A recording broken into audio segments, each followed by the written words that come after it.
All right. Now, closer to home here, another former D.C. councilman pleads guilty, and I know it sounds like a story we've heard before. So why do D.C. leaders get themselves into these situations? D.C. Bureau Chief Sam Ford went looking for answers. Sam? 3 council members convicted in 18 months does not mean that they were in cahoots.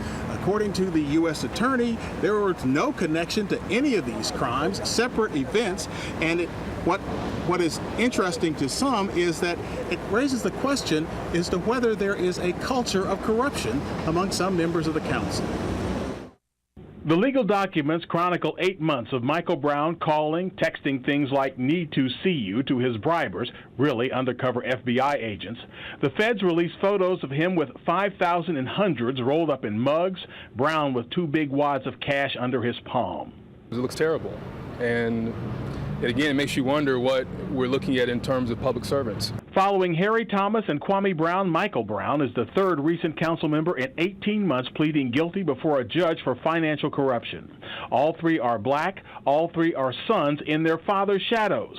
The late Harry Thomas Sr. was a longtime council member. Marshall Brown is a top political consultant. The late Ron Brown was DNC chairman and Secretary of Commerce.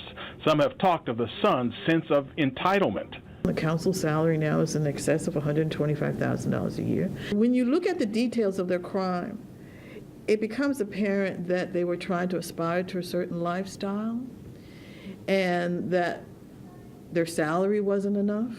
For Harry Thomas and Kwame Brown, money bought luxuries. No word on exactly what Michael Brown was buying, but court papers say the undercover agents gave the final payment in March for his influence peddling in a conference room here in the Wardman Park Hotel.